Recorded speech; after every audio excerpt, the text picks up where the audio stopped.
আল্লাহ তাআলার পয়গম্বর মুসা আলাইহিস সালাম যখন চলে গেলেন, আল্লাহর কাছে বলেন, আল্লাহ আজকে আমার একটা আরজি দুজনার। বলো কি?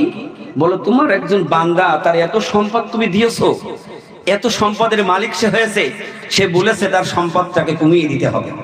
আল্লাহ তাআলা বললেন, তুমি তাকে গিয়ে বলবে নাশুকরি করতে, আল্লাহর নাশুকরি করতে বলবে, সম্পদ অটোমেটিক কমে যাবে। আল্লাহ আরেকজন বলেছে তার কোনো সম্পদ নেই, অর্থকড়ি নেই, খুব বড় কষ্টে জীবনযাপন করে, সেই ব্যক্তিও বলেছে তার দুর্দশা কথাটা। আল্লাহ বলেন তুমি তাকে বলবে সে যেন আমি আল্লাহর শুকরিয়া আদায় করে। সুবহানাল্লাহ, আসতে বলুন। আল্লাহ রাব্বুল আলামিন কালামে হাকিমের মধ্যে বলেন, লা ইন শাকারতুম লাযিদান্নাকুম ওয়া লা ইন কাফারতুম ইন্না আযাবি লাশাদীদ। আল্লাহ রাব্বুল আলামিন বলেন, যারা আমার পথে থাকবে, আমার হুকুম মানবে, আমার নিয়ামতের শুকরগুজারি করবে, আমি আল্লাহ তাআলা ওই নিয়ামতটাকে আরো 2 গুণ বাড়িয়ে দেব। তুমি যদি 1 তালার মালিক হও, আল্লাহর শুকরিয়া আদায় করবে, আল্লাহ 2 তালার মালিক বানিয়ে দেবে। তুমি যদি 2 তালার মালিক হও, শুকরিয়ার কারণে আল্লাহ তোমার 4 তালার মালিক বানিয়ে দেবে। সুবহানাল্লাহ বলেন। আল্লাহ বলছে আমি দ্বিগুণ বানিয়ে দেব। আর যারা নাশুকরি করবে, আল্লাহ বলেন যারা কুফরি করবে, ইন্না আযাবি লাশাদীদ, তাদের জন্য শক্ত আযাবের ব্যবস্থা। মুসা ফিরে আসলেন আর বললেন, তোমার সম্পদ তুমি যে কমাইতে চাও, এটা কোনো কিছুতে কাজ হবে না, আমার আল্লাহ বলে দিয়েছে তোমাকে নাশুকরি করতে। এই কথা যখন বললেন, ওই আল্লাহর বান্দা কান্নাকাটি শুরু করে দিলেন, কেঁদে কেঁদে জার হয়ে যাচ্ছে। ডাক দিয়ে বলেন, আল্লাহর পয়গম্বর মুসা, আমার আল্লাহ যদি আমার সম্পদগুলি সব যদি আরো 7 গুণ বাড়িয়ে দেয়, তবু আমার অসুবিধা নাই, কিন্তু তারপরও আমি আল্লাহর নাশুকরি করতে পারবো না। চিৎকার দিয়ে বলুন সুবহানাল্লাহ। ওই যে গরিব বেচারা দাঁড়িয়ে রয়েছেন, মুসা পয়গম্বর আসার পরে বললেন, আমার কথা তুমি আল্লাহর কাছে বলেছো, আল্লাহকে আমার কোনো ব্যবসার কথা, কোনো বাণিজ্যের কথা, কোনো রাস্তার কথা আমাকে বলে দিয়েছে কিনা? মুসা পয়গম্বর বলেন, আল্লাহর বান্দা, আমার মালিক আল্লাহ বলেছে তুমি বেশি বেশি করে মালিকের শুকরিয়া আদায় করো। সুবহানাল্লাহ। সম্পদ বেড়ে যাবে, ওই অবৈধ পথে কালো টাকা ইনকাম করে বড় লোক হওয়া লাগবে না। সুবহানাল্লাহ বলবেন। আপনারা দেখেছেন এই সবে মাত্র 10টি দিন, অর্থাৎ 11-12 দিন, যে সেখানে দরবারে লক্ষ লক্ষ মানুষ আসলো, মানুষ শুধু নিয়েই গেল, কেউ দিয়ে যেতে পারে নাই। সুবহানাল্লাহ বলবেন না? মানুষ শুধু নিয়ে গেছে। কি মুর্শিদ! আমরা তো হুজুরের দাওয়াত দিলে হাদিয়া তহবা দিয়ে ভালোবাসা নেওয়ার জন্য অনেক চেষ্টা করি, কথা বলুন না কেন? আর এমন একজন কামেল ওলি আল্লাহ, তিনি আরো তাবাররুক হাতে তুলে দিচ্ছে, বাবা যাও বাড়ি, বাবা মা ছেলে মেয়ের সাথেই তাবাররুকটা তুমি গ্রহণ করবে, তাদেরকে খাওয়াবে। কি দরবার! রসুলের দরবার ঠিক তদরূপ ছিল। রসুলের কাছে আসতো, আল্লাহ রসুল তাদেরকে খাওয়াইয়ে বিদায় করতেন। কেউ 1 টাকা রসুলের হাতে এই সংসার চালানোর জন্য দিতে পারে না। যদি দিত আর নিত, রসুলের পেট মোবারকে পাথর বাঁধার প্রয়োজন হতো। সেই জামানায় ক্ষুধার্ত মানুষ ক্ষুধা নিবারণের জন্য পেটে পাথর বেঁধে রাখতেন। আল্লাহু আকবার বলুন। আবু বকর ওমর একদিন রসুলের ঘরটা দেখার জন্য একটু গিয়েছেন, যে হাবিবের ঘরটা দেখে আসি, রসুলের সাথে সাক্ষাৎ করে আসে। তো ওমর ফারুক রাদিয়াল্লাহু তাআলা আনহু খুব বুদ্ধিমান ছিলেন, অত্যন্ত বুদ্ধি ছিল, কিন্তু তিনি কখনো বুদ্ধি খাটাই না। সুবহানাল্লাহ বলুন। কারণ যে বুদ্ধি খাটাবে সে মরবে। কথা বলেন না কেন? তো সেই মানুষটা ঘুরে ঘুরে দেখছে রসুলের ঘরে কিছু নেই, একটা আলমারি নেই, একটা শোকেস নেই, একটা টাকার বাক্স নেই, একটা খেতা কাপড়ের বাক্স নেই, সামান্য কিছু, আর ওই পানির কলসিটাও সে কাঠ হয়ে পড়ে রয়েছে, কিচ্ছু নেই। আর রসুল হাবিব তিনি শুয়ে রয়েছেন, একটা দড়ি দিয়ে বানানো একটা খাটিয়ার উপর একটা বালিশ পর্যন্ত নাই। সুবহানাল্লাহ বলবেন না? সুবহানাল্লাহ। সেদিন ওমর বলেছেন, ইয়া রাসূলুল্লাহ, আপনি যদি আমাকে অনুমতি দিতেন, আমি একটা নরম বিছানার ব্যবস্থা করে দিতাম, একটা বালিশের ব্যবস্থা আপনার করে দিতাম, যার জন্য গোটা জাহান, গোটা পৃথিবী আল্লাহ সৃষ্টি করেছে। আর সেই মহা মানুষ আজকে একটা দড়ি দিয়ে বানানো খাজুর গাছের খুঁটি, এই সামান্য একটা বিছানার উপরে ঘুমাবে। ওমর দেখলেন যে রসুল যে কাত হয়ে শুয়েছিলেন, সেই দিক থেকে তার শরীরে দড়ির কাটা কাটা দাগ হয়ে গেছে। সুবহানাল্লাহ বলবেন না? আল্লাহর হাবিব বিশ্বনবী ডাক দিয়ে বলেন, আল্লাহ তাআলা আমাকে সৃষ্টি করেছে এই পৃথিবীতে ইসলাম প্রচার করার জন্য, দিনের দাওয়াত দেওয়ার জন্য। আল্লাহ পাক নরম বিছানার মধ্যে আমাকে আরাম করে ঘুমানোর জন্য সৃষ্টি করে নাই রে ওমর। এই তো 2 দিন আগে চলে গেল যে ধাক্কা, তার নাম কি? করুণা। তার নাম কি? করুণা। ধাক্কা খেয়ে পৃথিবীর সমস্ত গোটা পৃথিবীর মানুষের কাছে একটাই নাম করুণা। সেটা যে দেশ বলেন সে দেশে করুণা। মানুষ পাগল হয়ে গেছে, শেষ ডাক্তারের কাছেও আর উপায় হয় না। কোনো কিছু উপায় যখন না হয়, বড় বড় অবিশ্বাসীরা খোলা ময়দানে গিয়ে দুটো হাত আকাশের দিকে তাকিয়ে বলছে, হে পৃথিবীর মানুষ, কিছু চাইতে হলে ওই আকাশের মালিক ছাড়া আর উপায় নেই, তার মানে রহমতের প্রয়োজন। সুবহানাল্লাহ জোরে বলুন। জামানার মুজাদ্দিদ হযরত মাওলানা সুফি মুক্তাদানগাছি রহমাতুল্লাহ আলাইহি 200 বছর আগে থেকেই তিনি ওই রহমতের দোয়া করছে, আল্লাহ সকল সৃষ্টির উপরে রহমত বাড়িয়ে দাও, রহমত বাড়িয়ে দাও, তোমার রহমত ছাড়া চলার কোনো উপায় আমার আপনার নেই। আর বাবা মার জন্য দোয়া, এই দোয়া তো সন্তানের প্রতি আল্লাহ ফরজ করে দিয়েছে, সুবহানাল্লাহ বলবেন না? আজকে সেই বাবা মার দোয়ার মজলিস হলো এই ওরসিকুল মজলিস। কালাম পাক তেলাওয়াত করে কুল কায়নাতের জন্য দোয়ার মজলিস হলো ওরসিকুল মজলিস। আর এই মজলিসে কোনো গোষ্ঠী, কোনো কওমের জন্য কোনো ঠেলাঠেলি, হিংসা বিদ্বেষ নেই। যখন দোয়া করা হচ্ছে, আল্লাহ তুমি তাম পৃথিবীর সমস্ত মাখলুকাতের প্রতি তোমার রহমতটা বাড়িয়ে দাও। যারাই ওজিফা পড়ে, যারা পড়ছে এবং ভবিষ্যতে পড়বে, যারা পড়ে দুনিয়া থেকে বিদায় নিয়ে চলে গেছে, আল্লাহ তুমি তাদের রূহ মুবারকে হাদিয়াটুকু পৌঁছায় দাও। তাহলে এই মজলিস বাইজিদ বুস্তামি রহমাতুল্লাহ আলাইহি মজলিসে আলোচনা করছেন। আলোচনার শেষে যুবকের ডাক দিয়ে বলেন, হে যুবক, তোমার এই পাটা কি ভাঁজ হয় না? তুমি যেইভাবে পা দিয়ে বসে আছো, তুমি কি পা গোছাতে পারো না? যুবক রহস্যময় করলেন, ওলি আল্লাহর দিকে ঠাট্টা বিদ্রুপ করে বলেন, হুজুর আমার পা এরাম। কি বলেছে? স্পষ্ট ইতিহাস বলছে বাইজিদ বুস্তামি রহমাতুল্লাহ আলাইহি কিছু বলে নাই। কারণ কোন বন্ধু যদি অসুবিধায় পড়ে, তার যেই বন্ধু কিন্তু প্রতিবাদ করে, ঠিক কিনা জোরে বলুন? কোন বন্ধু বিপদে পড়লে ওই বন্ধু পাশে গিয়ে দাঁড়ায়, টাকা দিয়ে, অর্থ দিয়ে, শ্রম দিয়ে তার সাহায্য করে, কি করে না? যদি প্রকৃত বন্ধু হয়, জীবন দিয়েও তারা ভালোবাসা ধরে রাখবে। বাইজিদ বুস্তামি রহমাতুল্লাহ আলাইহি শুধু তাকিয়েছেন, মজলিস ভেঙে গিয়েছে, সবাই উঠে চলে যাচ্ছে, যুবক আর উঠতে পারে না। আল্লাহু আকবার বলুন। যুবকের পা জমে গেছে, শক্ত হয়ে গিয়েছে। যুবক ঠাট্টা করে বলেছে, আমার পাই এরা মরাম যদি হয়, আল্লাহ পারে কি পারে না? যুবক বিকলাঙ্গ হয়ে গেল, আর হাঁটতে পারলো না। তার গর্ভে সন্তান আসলো, সেই যুবকের ঔরসের যে সন্তান, সেও পঙ্গু হলো। আল্লাহু আকবার বলেন। ইতিহাস জানা হলো যে বেয়াদবি করলো একজন, তার 3 পুরুষ পর্যন্ত ওই আযাবে গ্রেফতার ছিল। কেন? তিনি বুঝিয়েছিলেন, যখন বন্দুকের গুলি ছড়ে দেওয়া হয়, গুলিটা যে দিক থেকে ঢোকে ওই দিকে সামান্য ছিদ্র হয়। দেখেছেন গুলি লাগা মানুষ? সামান্য ছিদ্র হয়, যে দিক থেকে বাহির হয় ওই দিকটা ভেঙে চুরে ধ্বংস করে নিয়ে অনেক জায়গা ক্ষতিগ্রস্ত করে বেরিয়ে যায়। এই জন্য আল্লাহর গজব এসেছে একজনের প্রতি, তার তীব্রতা, লেলিহান শিখা তার 3 পুরুষ পর্যন্ত ভোগ করতে হয়েছে। এরাই হলো আল্লাহর বন্ধু কামেল ওলি। আল্লাহর সাথে বিয়াদবি করো না, মানো আর না মানো, দুশ্মনী করে। আল্লাহ বলছে, মান আদালি ওয়ালিয়ান ফাকাদ আযানতু বিল হারব। আমার বন্ধুর সাথে যারা দুশ্মনী করবে, তাদের সাথে আমি আল্লাহর যুদ্ধের ঘোষণা। এই জন্য আমরা মানি আর না মানি, ওলি আল্লাহর সাথে বিয়াদবি না করি, তার বিরুদ্ধে না চলি। আল্লাহ পাক যেন আমাদের সকলকে তৌফিক দেয়। কারণ বাগবাড়ি মানিকতলায় যিনি বসে রয়েছেন, বেশক তিনি আল্লাহর বন্ধু কামেল ওলি আল্লাহ, এতে কোনো সন্দেহ নাই। জোরে বলুন না সুবহানাল্লাহ। আপনি যেদিকে যাবেন সেদিকে লক্ষ্য করবেন, যেদিকে উল্টাবেন সেদিকে একই পাবেন। কারণ বাগবাড়ি মানিকতলাটা মিশ্রির টুকরা দানা। জোরে বলুন না সুবহানাল্লাহ। আপনি যেদিকেই চাটবেন সেদিকেই মিষ্টি পাবেন, সেদিকেই এই কোরআনের বাণী আপনার জবাব দিয়ে দেবে। সুবহানাল্লাহ। ও মদিনার মাটি রে,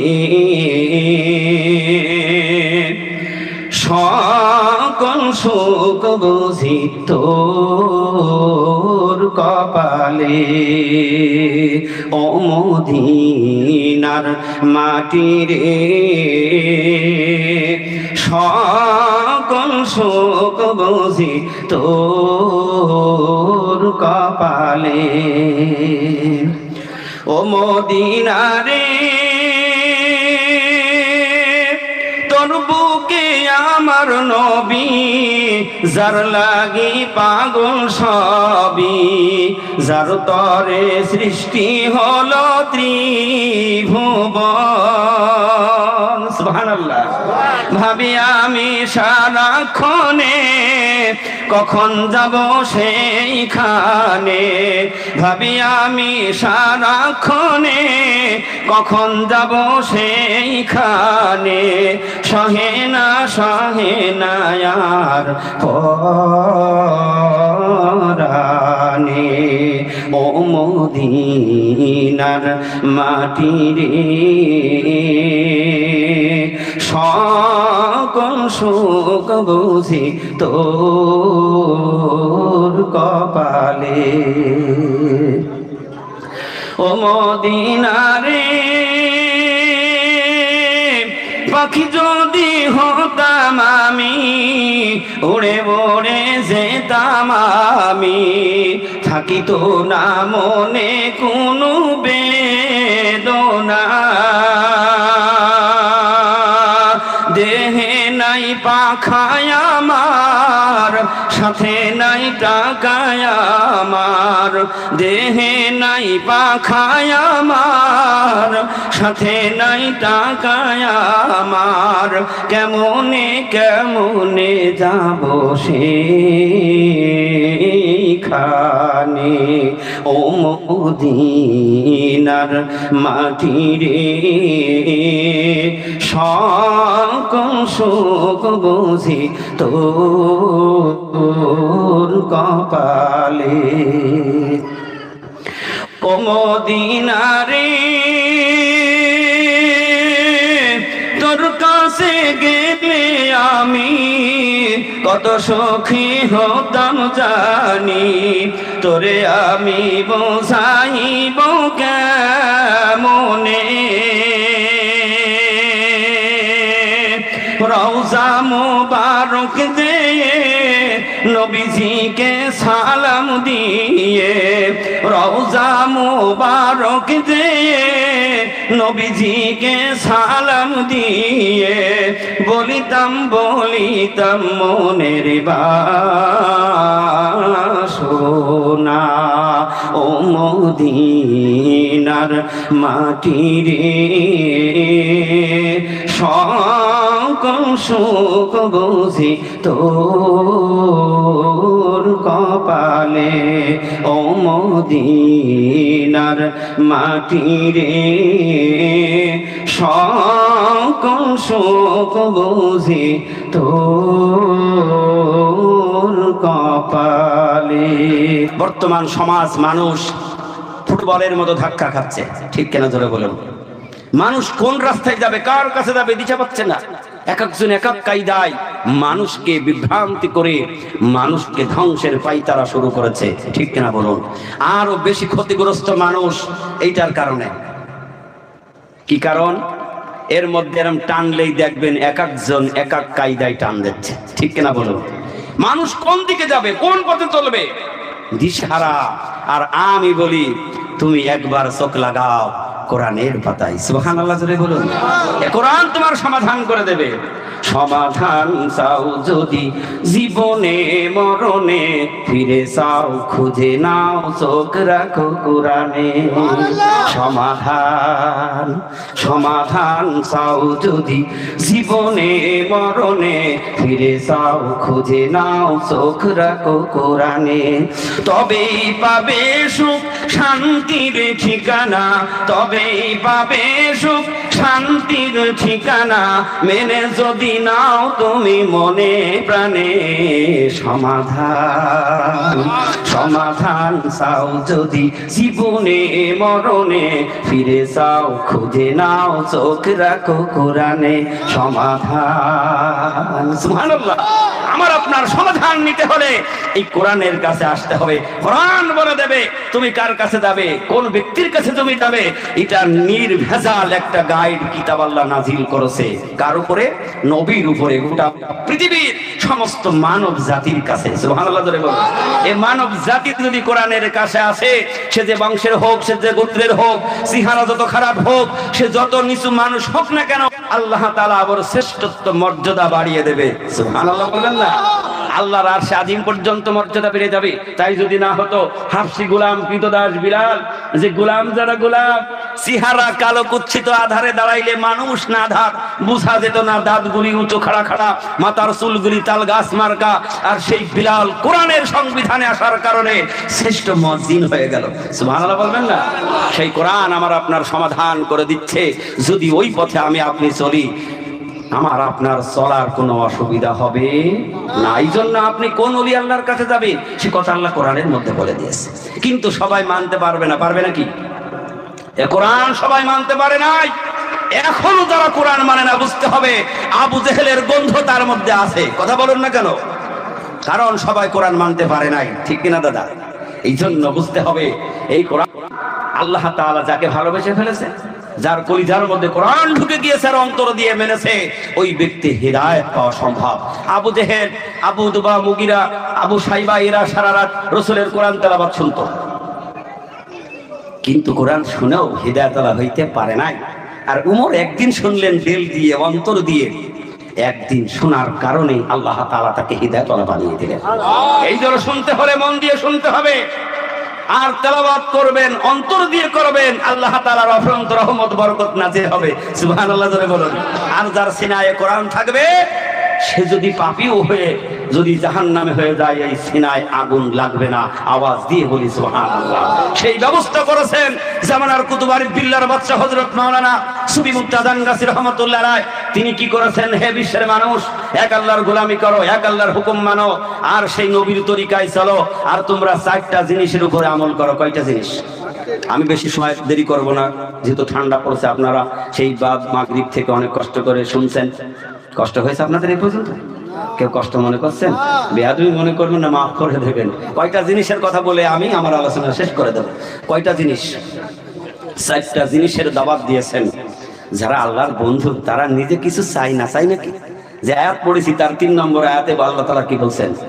লাহুমুল বুশরা ফিল হায়াতিদ দুনিয়া ওয়া ফিল আখিরা লা তাবদীলা লিকালিমাতিল্লাহ যালিকাল ফাউজুল আযীম। আল্লাহ রাব্বুল আলামিন কি সুন্দর করে বলেন, যারা আমার বন্ধু আউলিয়া যারা, তারা দুনিয়া চাই না, দুনিয়ার মুখাপেক্ষী তারা হয় না। তারা তাদের কাজ হলো দুনিয়ার মানুষগুলি অন্ধকার থেকে তুলে হকের পথে দাঁড় করানো, তাদেরকে অন্ধকার থেকে আলোর পথে দাঁড় করিয়ে দেওয়া। এর বিনিময় তারা কিছু দুনিয়ায় যাবে না, তারা যাও যাবে একমাত্র আমার আল্লাহর কাছে। আজকে একটু চোখ লাগাও, বাগবাড়ি মালিক তালাই জামানার মুজাদ্দিদ হযরত মাওলানা সুফি মুক্তাদান গাসী রাহমাতুল্লাহ আলাইহি দুনিয়ার সম্পদ চাওয়া তো দূরে থাক, নিজের সকল সম্পদগুলি মানব জাতির জন্য সব অক্ষয় স্টেট করে দিলেন। সুবহানাল্লাহ বলবেন না? আল্লাহর ওলি তো তারা যারা দুনিয়ার স্বার্থ চায়, তারা আল্লাহর ওলি হতে পারে না। কারণ রসুলের তরিকা যদি মানতে হয়, রসুলের দিকে তাকান।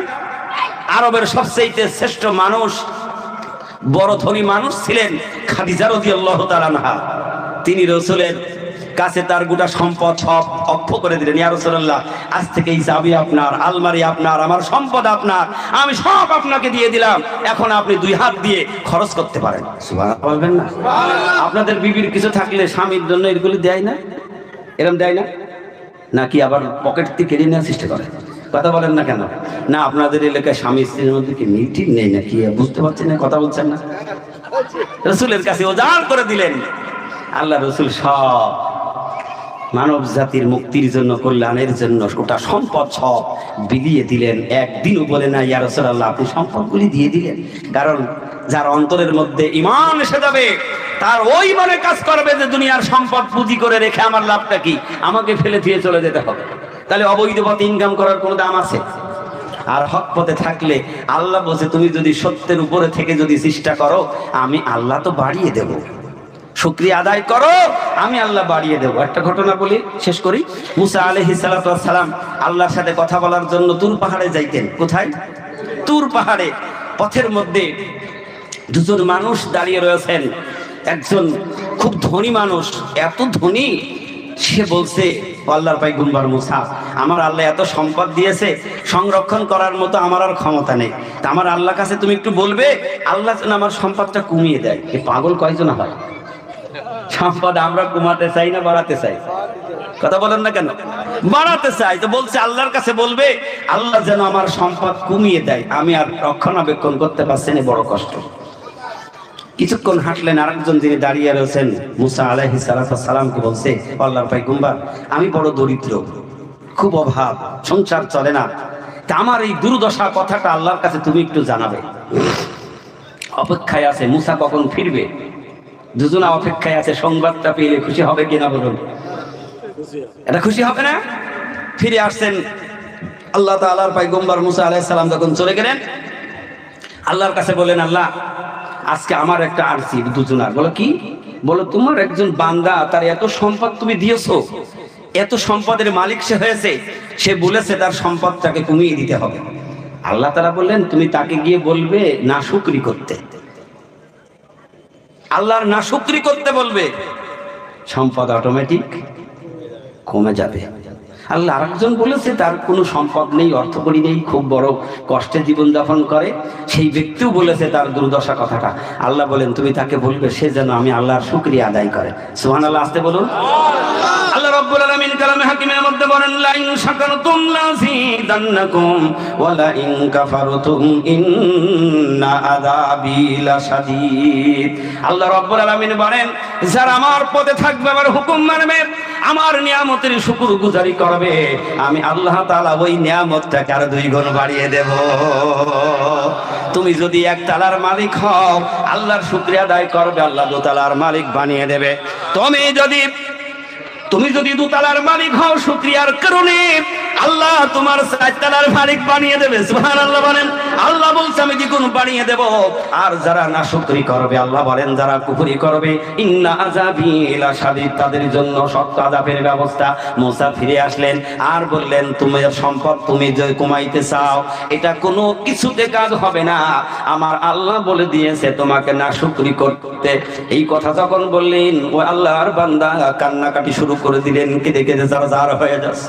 ডাক দিয়ে বলেন, আল্লাহর পয়গম্বর মুসা, আমার আল্লাহ যদি আমার সম্পদগুলি সব যদি আরো 7 গুণ বাড়িয়ে দেয়, তবু আমার অসুবিধা নাই, কিন্তু তারপরও আমি আল্লাহর নাশুকরি করতে পারবো না। চিৎকার দিয়ে বলুন সুবহানাল্লাহ। ওই যে গরিব বেচারা দাঁড়িয়ে রয়েছেন, মুসা পয়গম্বর আসার পরে বললেন, আমার কথা তুমি আল্লাহর কাছে বলেছো, আল্লাহকে আমার কোনো ব্যবসার কথা, কোনো বাণিজ্যের কথা, কোনো রাস্তার কথা আমাকে বলে দিয়েছে কিনা? মুসা পয়গম্বর বলেন, আল্লাহর বান্দা, আমার মালিক আল্লাহ বলেছে তুমি বেশি বেশি করে মালিকের শুকরিয়া আদায় করো। সুবহানাল্লাহ। সম্পদ বেড়ে যাবে, ওই অবৈধ পথে কালো টাকা ইনকাম করে বড় লোক খাওয়া লাগবে না। সুবহানাল্লাহ বলবেন না? আল্লাহ রাব্বুল আলামিন এই জন্য বললেন, যারা আমার বান্দা আউলিয়া, যারা এই দুনিয়া তারা চান না, দুনিয়ার কোন আরাম আয়েশ ভোগ বিলাস টাকা পয়সার তাদের কোনো লোভ নেই। এই জন্য জামানার মুজাদ্দেদ হযরত মাওলানা সুফি মুফতি আযম গাছী রাহমাতুল্লাহর দরবারে একটা দান বাক্স পর্যন্ত নাই। আওয়াজ দিয়ে বলুন সুবহানাল্লাহ।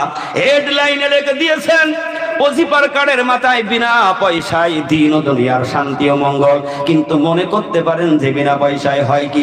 মাইক তো টাকা দিয়ে ভাড়া করা লেগেছে, এটা তো দুনিয়ার কাজ, প্যান্ডেলটা হলো দুনিয়ার কাজ। কথা বলেন না কেন? আমি আপনি ঈশার নামাজ আদায় করেছি, বলুন তো কালকে কয় টাকা বিল আসবে? আসবে নাকি? কোরআন তেলাওয়াত সারা রাত, সকালবেলা পানির বিল, গ্যাসের বিলের মতো কোনো বিল আসবে না, বিদ্যুতের বিলের মতো কোনো বিল আসবে না। আল্লাহ বলেন, আমার জন্য তুমি গোলামি করবে, যত ইবাদত বন্দেগী করো না কেন, এর বিনিময়ে কোনো টাকা পয়সার দরকার হবে না। আমার পয়গম্বরের কাছে সাহাবায়ে কেরাম হাজারো মানুষ গুনার বোঝা নিয়ে পয়গম্বরের কাছে গিয়ে দিন শিখেছে, দিন বুঝেছে, এর বিনিময় আমার পয়গম্বর কোন উম্মতের কাছ থেকে একটা টাকা নেয় নাই, সাহাবায়ে কেরাম নেয় নাই, তবে ইনরা নেয় নাই, ইমাম মুস্তাহিদিনরা নেয় নাই। আল্লাহ তাআলা বলেন, আমার বন্ধু যারা আউলিয়া যারা, তারা কোনো মানুষের কাছে হাত পাতবে না, যা প্রয়োজন হবে আমি মালিক আল্লাহ তাদের জন্য যথেষ্ট। আওয়াজ দিয়ে বলুন সুবহানাল্লাহ। সেই মুর্শিদ হলো জামানার শ্রেষ্ঠ মুজাদ্দেদ হযরত মাওলানা সুফি মুফতি আযম গাছী রাহমাতুল্লাহ আলাইহি। আপনারা দেখেছেন এই সবে মাত্র 10টি দিন, অর্থাৎ 11-12 দিন, যে সেখানে দরবারে লক্ষ লক্ষ মানুষ আসলো, মানুষ শুধু নিয়েই গেল, কেউ দিয়ে যেতে পারে নাই। সুবহানাল্লাহ বলবেন না? মানুষ শুধু নিয়ে গেছে। কি মুর্শিদ! আমরা তো হুজুরের দাওয়াত দিলে হাদিয়া তহফা দিয়ে ভালোবাসা নেওয়ার জন্য অনেক চেষ্টা করি, কথা বলুন না কেন? আর এমন একজন কামেল ওলি আল্লাহ, তিনি আরো তাবাররুক হাতে তুলে দিচ্ছে, বাবা যাও বাড়ি, বাবা মা ছেলে মেয়ের সাথেই তাবাররুকটা তুমি গ্রহণ করবে, তাদেরকে খাওয়াবে। সুবহানাল্লাহ। কি দরবার! রসুলের দরবার ঠিক তদরূপ ছিল। রসুলের কাছে আসতো, আল্লাহ রসুল তাদেরকে খাওয়াইয়ে বিদায় করতেন। কেউ একটা টাকা রসুলের হাতে এই সংসার চালানোর জন্য দিতে পারে না। যদি দিত আর নিত, রসুলের পেট মোবারকে পাথর বাঁধার প্রয়োজন হতো। সেই জামানায় ক্ষুধার্ত মানুষ ক্ষুধা নিবারণের জন্য পেটে পাথর বেঁধে রাখতেন। আল্লাহু আকবার বলুন। আবু বকর ওমর একদিন রসুলের ঘরটা দেখার জন্য একটু গিয়েছেন, যে হাবিবের ঘরটা দেখে আসি, রসুলের সাথে সাক্ষাৎ করে আসে। তো ওমর ফারুক রাদিয়াল্লাহু তাআলা আনহু খুব বুদ্ধিমান ছিলেন, অত্যন্ত বুদ্ধি ছিল, কিন্তু তিনি কখনো বুদ্ধি খাটাই নাই। সুবহানাল্লাহ জোরে বলুন। কারণ যে বুদ্ধি খাটাবে সে মরবে। কথা বলেন না কেন? তো সেই মানুষটা ঘুরে ঘুরে দেখছে রসুলের ঘরে কিছু নেই, একটা আলমারি নেই, একটা শোকেস নেই, একটা টাকার বাক্স নেই, একটা খেতা কাপড়ের বাক্স নেই, সামান্য কিছু, আর ওই পানির কলসিটাও সে কাঠ হয়ে পড়ে রয়েছে, কিচ্ছু নেই। আর রসুল হাবিব তিনি শুয়ে রয়েছেন, একটা দড়ি দিয়ে বানানো একটা খাটিয়ার উপর একটা বালিশ পর্যন্ত নাই। সুবহানাল্লাহ বলবেন না? সুবহানাল্লাহ। সেদিন ওমর বলেছিলেন, ইয়া রাসূলুল্লাহ, আপনি যদি আমাকে অনুমতি দিতেন আমি একটা নরম বিছানার ব্যবস্থা করে দিতাম, একটা বালিশের ব্যবস্থা আপনার করে দিতাম, যার জন্য গোটা জাহান গোটা পৃথিবী আল্লাহ সৃষ্টি করেছে। আর সেই মহা মানুষ আজকে একটা দড়ি দিয়ে বানানো খাজুর গাছের খুঁটি এই সামান্য একটা বিছানার উপরে ঘুমাবে। ওমর দেখলেন যে রসুল যে কাত হয়ে শুয়েছিলেন সেই দিক থেকে তার শরীরে দড়ির কাটা কাটা দাগ হয়ে গেছে। সুবহানাল্লাহ বলবেন না? আল্লাহর হাবিব বিশ্বনবী ডাক দিয়ে বলেন, ওমর, আল্লাহ তাআলা আমাকে সৃষ্টি করেছে এই পৃথিবীতে ইসলাম প্রচার করার জন্য, দিনের দাওয়াত দেওয়ার জন্য। আল্লাহ পাক নরম বিছানার মধ্যে আমাকে আরাম করে ঘুমানোর জন্য সৃষ্টি করে নাই রে ওমর। সুবহানাল্লাহ বলেন। জামানার মুজাদ্দিদ হযরত মাওলানা সুফি মুক্তাদান গাছী রাহমাতুল্লাহ আলাইহি এই ইসলামটাকে গোটা পৃথিবীর মানব জাতির কাছে পৌঁছে দেওয়ার জন্য বাবার জমিদারি ছেড়ে দিলেন, সংসারের সমস্ত মায়া ভালোবাসা ত্যাগ করলেন। 14টি বছর শরীর জঙ্গলে বিছানাবিহীন ঘরবিহীন তিনি সাধনার মধ্য দিয়ে কাটালেন। কত বড় আল্লাহর প্রেমিক হতে পারলে 14টা বছর নির্জন একটা জঙ্গলে বসে থাকতে পারে। আপনি একটা রাত থাকেন তো? এখানে আজকে এসেছেন, এত ঘিরা, উপরে চাল, তারপরও বারবার ঘড়ির দিকে তাকাচ্ছেন, ঠান্ডায় থাকা যায় না। আচ্ছা 14 বছর কোনো শীত পানি বৃষ্টি ঝড় ছিল না নাকি? না এয়ার কন্ডিশন ছিল? এরকমের আবহাওয়া ছিল তো, ঝড় বৃষ্টি সবকিছু তো কিসের উপরে? মাথার উপরে। কারণ ব্যাপারটা হলো যারা আল্লাহর বন্ধু তাদের ওই ঝড়ের ভয় নেই, বৃষ্টির ভয় নেই। তার দলিল হলো মহাগ্রন্থ আল কোরআন। সুবহানাল্লাহ বলবেন না? আল্লাহ বলছে আমার বন্ধুদের দুনো জাহানে তাদের কি নেই? কোন ভয় ডর চিন্তা কোনো পেরেশানি নেই। সুবহানাল্লাহ। এই জন্য জামানার মুজাদ্দিদ কি করলেন? 14টি বছর শরীর জঙ্গলে সাধনার পর সাধনা করে আল্লাহর হুকুম প্রাপ্ত হয়ে তিনি কি করলেন? মানুষকে অন্ধকার থেকে আলোর মধ্যে দাঁড় করিয়ে দেওয়ার জন্য এই হাক্কানি আঞ্জুমান দরবার প্রতিষ্ঠা করলেন। সুবহানাল্লাহ বলেন। আর লিখে দিলেন সাধারণ জীবন যাপন, ফকিরি হুজরা মোবারক, ফকিরি হালত। কারণ ফকির হয়েই তো চলে যেতে হবে, না কিছু নিয়ে যাইতে পারবো? সব বিলীন করে দিয়ে নিঃস্বার্থভাবে এই দুনিয়া ছেড়ে আমার আপনার চলে যেতে হবে। এই জন্য যদি আমি আপনি ওইটাকে মেনে নিতে পারি তাহলেই তো আমার আপনার সফল কাম। সুবহানাল্লাহ বলবেন না? 4টা জিনিসের মধ্যে 1 নম্বরের হুকুম হলো বিনা কাজায় 5 ওয়াক্ত নামাজ। নামাজের বয়ান সব জায়গা থেকে হয়, বিনা কাজার কথা শুনেছেন? বিনা কাজায় অর্থাৎ নামাজ কাজা করতে পারবে না, বিনা কাজায় 5 ওয়াক্ত নামাজ। 2 নম্বরে কাজ হলো এই কোরআনুল কারীমের জিকির, তেলাওয়াত, সূরা ফাতিহা, সূরা ইখলাস, ফালাক, নাস আর হাক্কানি দরুদ শরীফ। সুবহানাল্লাহ বলবেন না? আপনার যদি মনে না চায় আপনি যে দরুদ জানেন পড়তে পারেন, অসুবিধা তো নাই, কিন্তু কথা হচ্ছে দরুদ মানেটাকে জানতে হবে। দরুদ মানেটাকে জানলেই তো তখন তার দিলটা খুলে যাবে। দরুদ মানেই তো দোয়া। দরুদ মানে কি? দোয়া।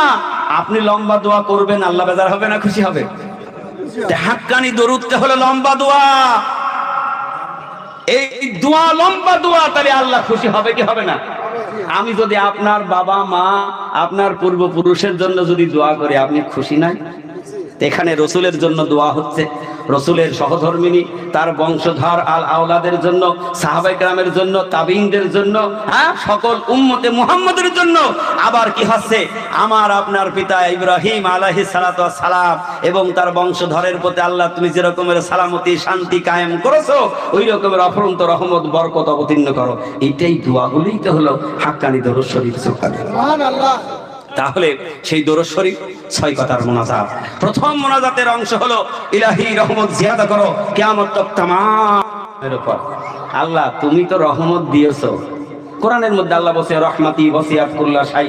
আল্লাহ বলছে আমি পৃথিবীতে আমার রহমত দিয়ে বেষ্টন করেছি। আর সুফি মুফতি আজম গাছী রাহমাতুল্লাহ আলাইহি আল্লাহর কাছে দোয়া করেন, আল্লাহ তুমি ওইটাকে বাড়িয়ে দাও, আল্লাহ তুমি বাড়িয়ে দাও। কারণ এই জাতি, এই গোষ্ঠী, এই দেশ, এই পৃথিবী সকল মাখলুকাতের জন্য তোমার রহমত ছাড়া কোনো উপায় নেই। সুবহানাল্লাহ জোরে বলুন। মানুষ একটা ধাক্কা খেয়ে কিছু একটু টেস্ট বুঝতে পেরেছে যে রহমত ছাড়া কোনো উপায় নেই। এই তো দুদিন আগে চলে গেল যে এই ধাক্কা, তার নাম কি? করোনা। তার নাম কি? করোনা। ধাক্কা খেয়ে পৃথিবীর সমস্ত গোটা পৃথিবীর মানুষের কাছে একটাই নাম করোনা। সেটা যে দেশ বলেন সে দেশে করোনা। মানুষ পাগল হয়ে গেছে। শেষ ডাক্তারের কাছে আর উপায় হয় না। কোনো কিছু উপায় যখন না হয়, বড় বড় অবিশ্বাসীরা খোলা ময়দানে গিয়ে দুটো হাত আকাশের দিকে তাকিয়ে বলছে, হে পৃথিবীর মানুষ, কিছু চাইতে হলে ওই আকাশের মালিক ছাড়া আর উপায় নেই। তার মানে রহমতের প্রয়োজন। সুবহানাল্লাহ জোরে বলুন।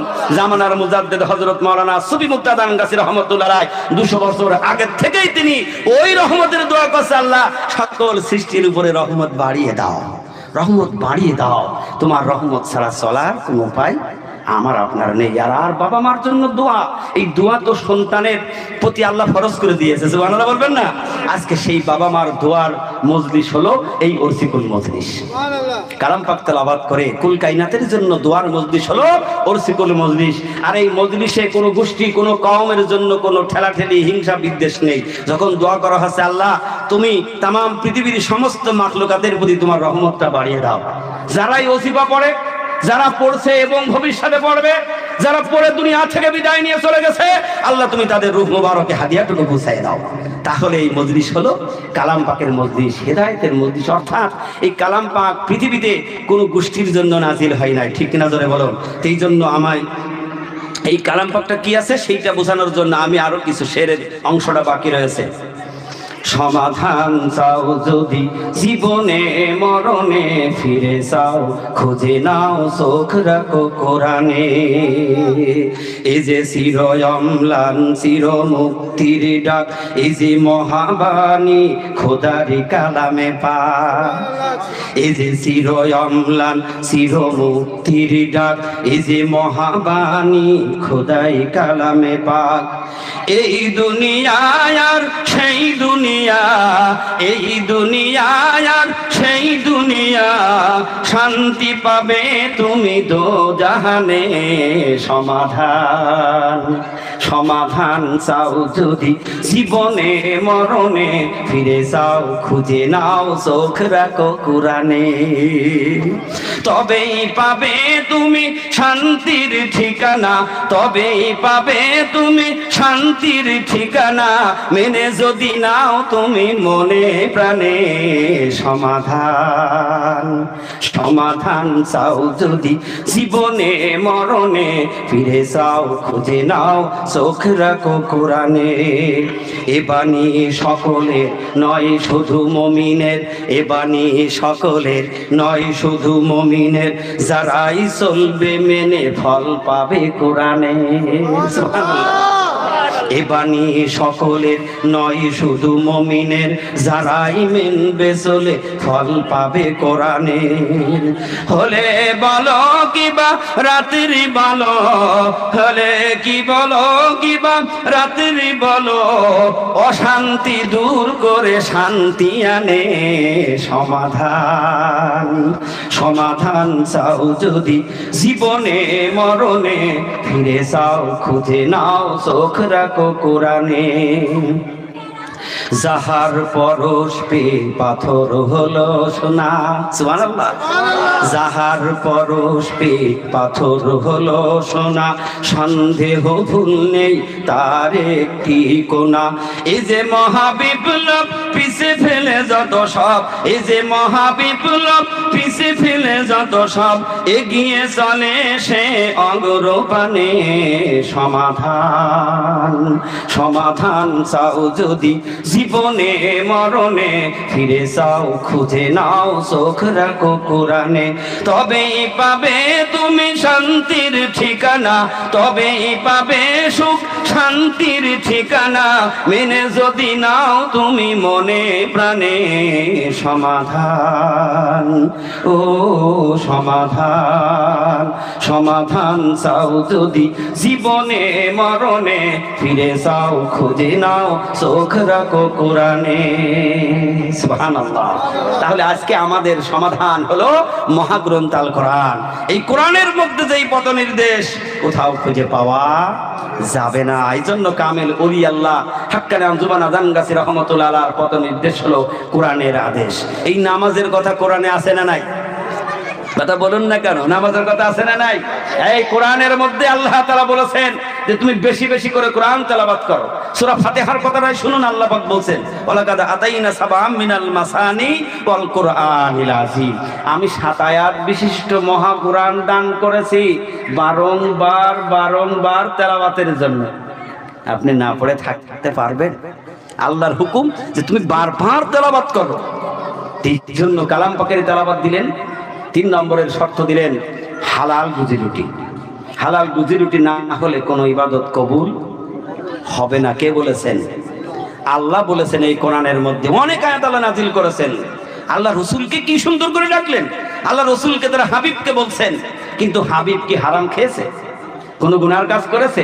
তাকে বলার উদ্দেশ্য হলো সতর্কবাণী, যাতে করে মানুষ জ্ঞান আহরণ করতে পারে। রসুলকে বলেন ইয়া আইয়ুহার রাসূলু কুলু মিনাত তাইয়্যিবাতি ওয়া আমালু সালিহা।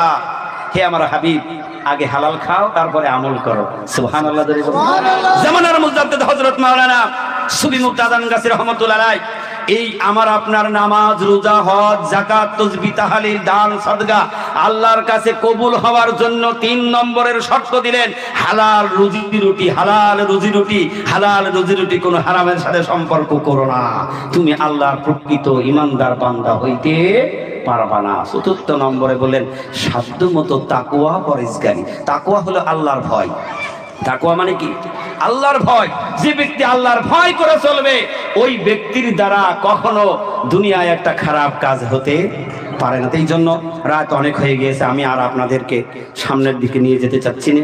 এই জন্য সবার কাছে একটি দাওয়াত, একটু বাগমারি যান, দেখে আসেন। দেখলে তো অসুবিধে নেই, আছে নাকি? দেখলে অসুবিধে নেই। আপনি একটা সফর করলে কি হবে? হিজরতের নেকি পাবেন। সুবহানাল্লাহ বলুন। কোন দিনওয়ালা মানুষের কাছে, আলেমের কাছে যাবেন, যদি সেখান থেকে একটা কথা জানতে পারেন কাল কিয়ামতের দিন আল্লাহ তাআলা আপনার বদলা বাড়িয়ে দেবে। কারণ ওলি আল্লাহরা তারা আল্লাহর বন্ধু। আল্লাহ বলছে আমার ওলি আল্লাহর সাথে যারা দুশমনি করে, বিরুদ্ধ করে, আমি আল্লাহ তাদের জন্য ঘোষণা দিয়েছি মান আদালি ওয়ালিয়ান ফাকাদ আযানতু বিল হারব। আল্লাহ তাআলা বলছেন হাদিসে কুদসির মধ্যে, আমার ওলির সাথে দুশমনি করবা, ওলির সাথে বিরুদ্ধাচরণ করবা, আমি আল্লাহ তোমাদের সাথে যুদ্ধের ঘোষণা রইল। নাউজুবিল্লাহ। তাহলে ওলি আল্লাহর সাথে কখনো খারাপ আচরণ করা যাবে না। বাইজিদ বুস্তামি রহমতুল্লাহ আলাইহি, আমি আগেও বলেছি যে বাইজিদ বুস্তামি রহমতুল্লাহ আলাইহির সামনে একজন যুবক, বয়স্ক যুবক, শুধু যুবক নয়, 2টো পা ওলির দিকে ষাট করে দিয়ে বসে আছে। বাইজিদ বুস্তামি রহমতুল্লাহ আলাইহি মজলিসে আলোচনা করছেন। আলোচনার শেষে যুবকের ডাক দিয়ে বলেন, হে যুবক, তোমার এই পাটা কি ভাঁজ হয় না? তুমি যেইভাবে পা দিয়ে বসে আছো, তুমি কি পা গোছাতে পারো না? যুবক রহস্যময় করলেন, ওলি আল্লাহর দিকে ঠাট্টা বিদ্রুপ করে বলেন, হুজুর আমার পা এরাম। কি বলেছে? স্পষ্ট ইতিহাস বলছে বাইজিদ বুস্তামি রহমতুল্লাহ আলাইহি কিছু বলে নাই। কারণ কোন বন্ধু যদি অসুবিধায় পড়ে, তার যেই বন্ধু কিন্তু প্রতিবাদ করে। ঠিক কিনা জোরে বলুন। কোন বন্ধু বিপদে পড়লে ওই বন্ধু পাশে গিয়ে দাঁড়ায়, টাকা দিয়ে, অর্থ দিয়ে, শ্রম দিয়ে তার সাহায্য করে কি করে না? যদি প্রকৃত বন্ধু হয় জীবন দিয়েও তারা ভালোবাসা ধরে রাখবে। বাইজিদ বুস্তামি রহমতুল্লাহ আলাইহি শুধু তাকিয়েছেন, মজলিস ভেঙে গিয়েছে, সবাই উঠে চলে যাচ্ছে, যুবক আর উঠতে পারে না। আল্লাহু আকবার বলুন। যুবকের পা জমে গেছে, শক্ত হয়ে গিয়েছে। যুবক ঠাট্টা করে বলেছে, আমার পা এরাম ওরাম যদি হয়, আল্লাহ পারে কি পারে না? যুবক বিকলাঙ্গ হয়ে গেল, আর হাঁটতে পারলো না। তার গর্ভে সন্তান আসলো, সেই যুবকের ঔরসের যে সন্তান, সেও পঙ্গু হলো। আল্লাহু আকবার বলেন। ইতিহাস জানা হলো যে বেয়াদবি করলো একজন, তার 3 পুরুষ পর্যন্ত ওই আযাবে গ্রেফতার ছিল। কেন? তিনি বুঝিয়েছিলেন, যখন বন্দুকের গুলি ছড়ে দেওয়া হয়, গুলিটা যেদিক থেকে ঢোকে ওই দিকে সামান্য ছিদ্র হয়। দেখেছেন গুলি লাগা মানুষ? সামান্য ছিদ্র হয়, যেদিক থেকে বাহির হয় ওই দিকটা ভেঙে চুরে ধ্বংস করে নিয়ে অনেক জায়গা ক্ষতিগ্রস্ত করে বেরিয়ে যায়। এই জন্য আল্লাহর গজব এসেছে একজনের প্রতি, তার তীব্রতা লেলিহান শিখা তার 3 পুরুষ পর্যন্ত ভোগ করতে হয়েছে। এরাই হলো আল্লাহর বন্ধু কামেল ওলি। আল্লাহর সাথে বিয়াদবি করো না, মানো আর না মানো দুশমনি করে। আল্লাহ বলছে মান আদালি ওয়ালিয়ান ফাকাদ আযানতু বিল হারব, আমার বন্ধুর সাথে যারা দুশমনি করবে তাদের সাথে আমি আল্লাহর যুদ্ধের ঘোষণা। এই জন্য আমরা মানি আর না মানি, ওলি আল্লাহর সাথে বিয়াদবি না করি, তার বিরুদ্ধে না চলি। আল্লাহ পাক যেন আমাদের সকলকে তৌফিক দেয়। কারণ বাগবাড়ি মানিকতলায় যিনি বসে রয়েছেন বেশক তিনি আল্লাহর বন্ধু কামেল ওলি আল্লাহ, এতে কোনো সন্দেহ নাই। জোরে বলো না সুবহানাল্লাহ। আপনি যেদিকে যাবেন সেদিকে লক্ষ্য করবেন, যেদিকে উল্টাবেন সেদিকে একই পাবেন। কারণ বাগবাড়ি মানিকতলাটা মিশ্রির টুকরা দানা। জোরে বলুন না সুবহানাল্লাহ। আপনি যেদিকেই চাটবেন সেদিকেই মিষ্টি পাবেন, সেদিকেই এই কোরআনের বাণী আপনার জবাব দিয়ে দেবে। সুবহানাল্লাহ জোরে বলুন।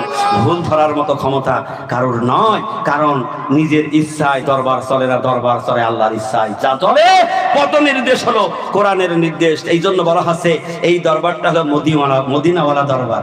সুবহানাল্লাহ বলবেন। ও মদিনার মাটি রে, সকল সুখ বুঝি তোর কপালে। ও মদিনার মাটি রে, সকল সুখ বুঝি তোর কপালে। ও মদিনা রে, তোর বুকে আমার নবী, যার লাগি পাগল সবই, যার তরে সৃষ্টি হলো ত্রিভুবন। সুবহানাল্লাহ। ভাবি আমি সারাক্ষণে কখন যাব সেইখানে, ভাবি আমি সারাক্ষণে কখন যাব সেইখানে। সহে না আর পরানে। ও মদিনার মাটি রে, সকল সুখ বুঝি তোর কপালে। ও মদিনা রে, পাখি যদি হতাম আমি, উড়ে উড়ে যেতাম আমি, থাকিত না মনে কোনো বেদনা। দেহে নাই পাখায় আমার, সাথে নাই টাকায় আমার। দেহে নাই পাখায় আমার, সাথে নাই টাকায় আমার। কেমনে কেমনে যাব সেখানে। ও মদিনার মাটি রে, সকল সুখ বুঝি তোর কপালে। ও মদিনা রে, তোর কাছে গেলে আমি কত সুখী হতাম জানি। তোরে আমি বোঝাইব কেমনে। রওজা মুবারক দিয়ে নবীজিকে সালাম দিয়ে, রওজা মুবারক দিয়ে নবীজিকে সালাম দিয়ে, বলিতাম বলিতাম মনের বাসনা। ও মদিনার মাটি রে, সকল সুখ বুঝি তোর কপালে। ও মদিনার মাটি রে, সকল সুখ বুঝি তোর কপালে। হাক্কানি দরুদ শরীফ।